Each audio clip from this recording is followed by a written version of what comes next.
Hay algo que pocas personas se animan a admitir. No es que siempre fallas cuando todo va mal. Muchas veces fallas cuando todo empieza a ir bien. Estás siendo constante, estás avanzando, estás logrando pequeños resultados y de repente te autosaboteas. Procrastinas, abandonas la rutina, volves a ese hábito que habías dejado. Tomas una mala decisión que arruina el progreso. Y después te preguntas, ¿por qué hago esto? La respuesta no está en la disciplina, está en la autoestima. En Hábitos Atómicos, James Clear explica que los hábitos están alineados con la identidad. Pero hay algo más profundo todavía.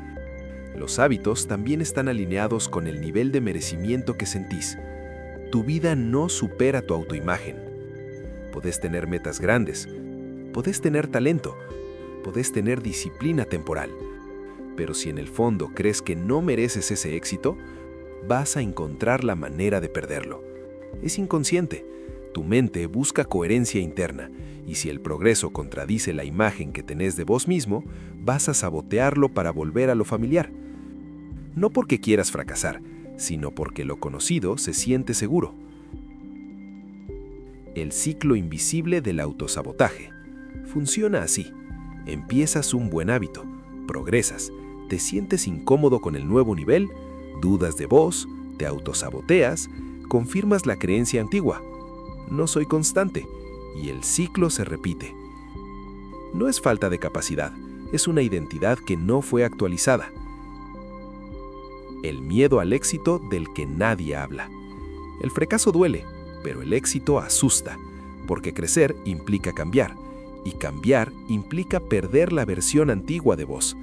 Más disciplina significa más responsabilidad.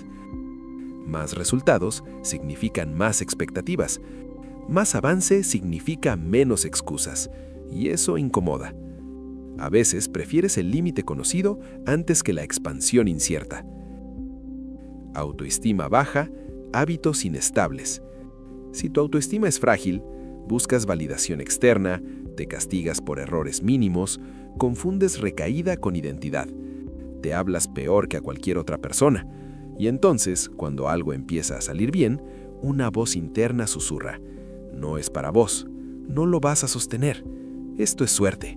Y si escuchas esa voz lo suficiente, terminas demostrando que tenía razón. La verdad incómoda. No puedes construir hábitos sólidos sobre una identidad que se desprecia.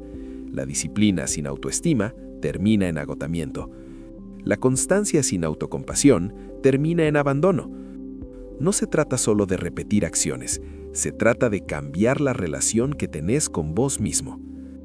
¿Cómo romper el autosabotaje? Primero, detecta el patrón. La próxima vez que estés progresando y sientas ganas de abandonar, pregúntate: ¿estoy cansado o estoy incómodo con crecer? Segundo, cambia el diálogo interno. En vez de decir «siempre arruino todo», di «estoy aprendiendo a sostener lo bueno». Tercero, normaliza el éxito. El progreso no es suerte, es consecuencia. No te sorprendas cuando te vaya bien, acostúmbrate. Construye una autoestima basada en evidencia. No en frases vacías, no en motivación momentánea, sino en pequeñas pruebas diarias. Cada vez que cumples una promesa pequeña, aunque nadie lo vea, tu autoestima crece. Porque la autoestima no es autoestima, es confianza acumulada. El equilibrio estoico. El estoico no se infla cuando gana, ni se destruye cuando pierde. Mantiene coherencia. No depende del resultado para sentirse suficiente, y esa estabilidad interna es lo que permite sostener hábitos en el tiempo. No te saboteas cuando entiendes que tu valor no depende de un día bueno o malo. El verdadero cambio. No estás fallando porque seas incapaz, te autosaboteas porque tu mente aún no se acostumbra a la versión más fuerte de vos. Pero puedes enseñarle, con paciencia, con coherencia, con pequeñas victorias repetidas.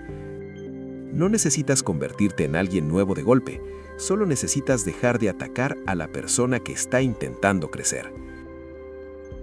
Si este video te hizo reflexionar, suscríbete al canal para seguir profundizando en esta serie.